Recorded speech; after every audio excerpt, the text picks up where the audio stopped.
नमस्कार मेरे श्रोतागण। मैं आपको आज कुंडली में त्रिकोण भाव के स्वामियों के बारे में जानकारी दे रही हूँ कि त्रिकोण भाव 1, 5, 9 ये त्रिकोण भाव होता है। इसको लक्ष्मी भाव बोला जाता है, केंद्र भाव को नारायण बोला जाता है और त्रिकोण को लक्ष्मी बोला जाता है। तो दोनों की एक दूसरे में राशि परिवर्तन होना लक्ष्मी नारायण योग कहलाता है। केंद्र का स्वामी त्रिकोण में हो जाए, त्रिकोण का स्वामी केंद्र में हो जाए, या दोनों की त्रिकोण और केंद्र के स्वामी की जो दोनों जगह युति हो जाए तो यह एक राजयोग कहलाता है। क्योंकि यह एक बलि भाव बोला जाता है इसको। ये बलि होने से आपकी कुंडली में बल प्राप्त होता है। तो आपका प्रथम भाव आपका लग्न हुआ, आपके लग्न से आपकी आत्मा, आपके स्वभाव, आपका व्यक्तित्व बताया जाता है। और पंचम भाव में का कारक बृहस्पति है।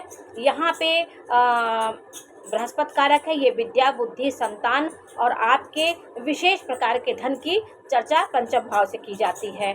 नवम भाव आपके भाग्य भाव होता है। ये इसमें कोई भी ग्रह होता है वो बलि हो जाता है, क्योंकि नवम भाव सबसे महत्वपूर्ण भाव होता है। फिर दसम भाव ये पिलर होते हैं। ये सब भाव इतने मजबूत होते हैं, इसमें कोई भी ग्रह होंगे तो आपको अच्छा परिणाम देंगे। तो आज मैं प्रत्येक ग्रह के पंचम भाव में स्थिति के बारे में जानकारी दे रही हूँ कि पंचम भाव में आपका सूर्य होगा। पंचम भाव, प्रथम भाव, नवम भाव में तो आपको कैसा फल देगा, और चंद्रमा होगा तो कैसा फल देगा, मंगल होगा तो कैसा फल देगा। सब ग्रह इन भाव में बैठे हों कि त्रिकोण भाव में तो क्या फल देते हैं, इस बारे में मैं आपको जानकारी दे रही हूँ। आपका प्रथम भाव में, पंचम भाव में और नवम भाव, ये त्रिकोण भाव में यदि आपका सूर्य बैठा है तो आपके अंदर एक प्रकार के शासन करने की प्रवृत्ति होगा। आप समाज में हट के रहने वाले व्यक्ति होंगे। समाज में आप एक सबसे भीड़ से हट करके आपकी प्रवृत्ति होगी। हट करके रहने वाले व्यक्ति होंगे और समाज में बहुत ज़्यादा सबके साथ घुलते मिलते नहीं हैं, और एक राजा की तरह आप एक शासनात्मक स्वभाव रखते हैं, और आप अपने में एक प्रकार का गुण, ज्ञान और समाज को प्रभावित करने की एक क्षमता रखते हैं। लीडर बनने की आप में शक्ति होती है। आप कभी किसी के पीछे नहीं चल पाएंगे और आपकी आत्मा मजबूत होगी, और राजनीति में, पढ़ाई में, किसी भी चीज़ में आपकी आत्मा बहुत आगे जाएगी। तो इन भावों में यदि सूर्य है तो आपके जीवन में एक सिस्टम से आप जीने वाले व्यक्ति होंगे। कभी आप लापरवाही से और बिना सिस्टम से आप अपने जीवन को नहीं चलाते हैं। ये सूर्य आपके आत्मा को व्यवस्थित और संयमित करता है। इन राशि वाले व्यक्ति जो सूर्य होता है वो इन राशियों में बैठा हो त्रिकोण में, तो आपके अंदर एक लयबद्धता होगी। आप किसी काम को बेढंगे से नहीं करते हैं, हर चीज़ को सिस्टम से करते हैं। जो सिस्टम बताया गया उस सिस्टम से करते हैं और व्यवस्थित तरीके से समाज में आप रहते हैं। आपकी एक अलग प्रतिष्ठा, अलग मान प्रतिष्ठा आपकी समाज में होती है। क्योंकि प्रथम भाव का कारक सूर्य है, नवम भाव का कारक है, तो अपने कारक भाव में सूर्य बलि हो जाता है। पंचम भाव का कारक बृहस्पति है, तो बृहस्पति सूर्य मित्र हैं, तो वहाँ भी सूर्य अपना अलग प्रभाव दिखाता है। तो सूर्य की राशि सिंह है, तो सिंह के ही घर में सूर्य बैठा होगा तो अपने ही घर में बलि होगा। पंचम भाव काल पुरुष की 5वीं राशि है, तो 5वीं राशि में आपका सिंह राशि आता है। तो ये सब मित्र भाव उसके हैं, और 2 भाव का कारक भी है, प्रथम का और नवम का कारक भी है। तो इन भाव में सूर्य बहुत बली स्थिति में हो जाता है। समाज में आपका एक अलग प्रतिष्ठा, अलग रुतबा होगा। आपके ये त्रिकोण भाव में 1, 5, 9 भाव में यदि चंद्रमा हो तो आपकी वाणी को मिठास से भर देगा। आपकी वाणी में एक प्रकार का स्पष्ट वाणी आपकी होगी, और कल्पना आपकी सकारात्मक होगी। कभी आप नकारात्मक कल्पना आपके मन में नहीं होगी। कोई ऐसी कल्पना आप नहीं करें जिससे आपका मन मलिन हो।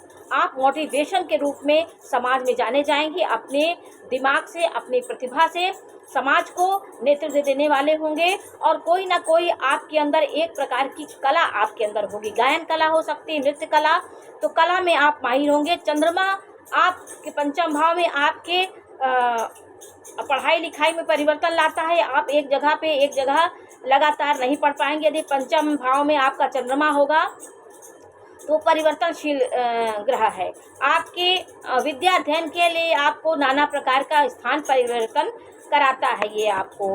तो ये प्रभावशाली चंद्रमा हो जाता है इस भाव में, क्योंकि ये सिंह का भाव है, सिंह राशि का भाव है। पंचम भाव ये बृहस्पति का भाव है। तो बृहस्पति चंद्रमा के घर में उसके भाव में बैठ जाएगा तो एक आपके बृहस्पति और चंद्रमा का जो युति होती है वो गज केसरी योग बनाती है। तो चंद्रमा काल्पनिक ग्रह है और बृहस्पति ज्ञान परिमार्जित ज्ञान है। तो कल्पना आपकी ज्ञान की ओर जाएगी तो आप ज्ञानी होंगे और एक विशेष प्रकार का आपके अंदर कला होगी। हर चीज़ को अपनी दृष्टि से, अपनी सोच से उसको आप दिमाग से करते हैं। किसी के रूढ़िवादिता पे आप नहीं चलते और ठोस दिमाग के आप होते हैं।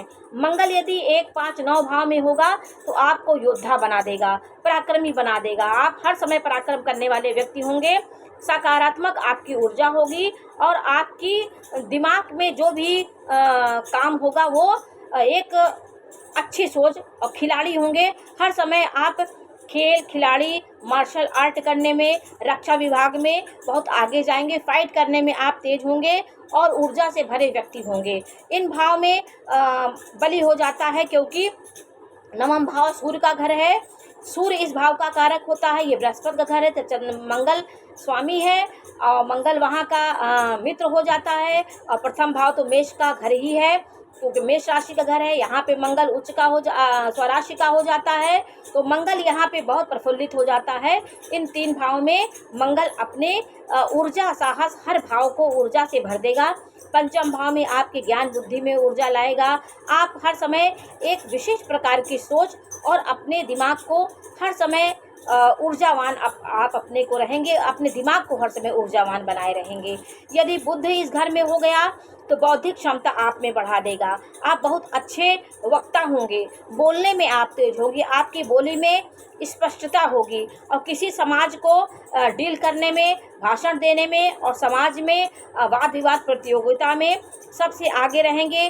गणितज्ञ होंगे, जवाब देने में माहिर होंगे और संतोषी प्रकृति के होंगे क्योंकि बुध जो है वो बृहस्पति के साथ होकर ज्ञानी हो जाता है, उसका कुमारत्व तो खत्म हो जाता है। प्रथम भाव सूर्य का घर है। सूर्य के साथ अगर बुध होगा तो वो बुद्धादित्य योग बना देगा।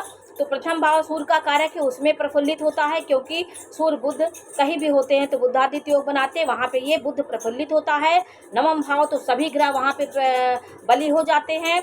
तो प्रथम, नवम और पंचम भाव में बुध की स्थिति हो तो ये बहुत अच्छा व्यक्ति होता है।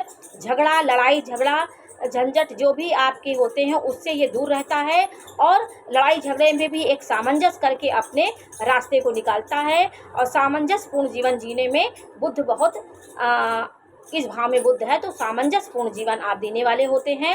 विवेकी और बुद्धिमान होकर के समाज में आप प्रतिष्ठित होते हैं। संतोषी आपके अंदर एक संतोष प्रकार का होगा। बातचीत करने में आप सबसे आगे होंगे।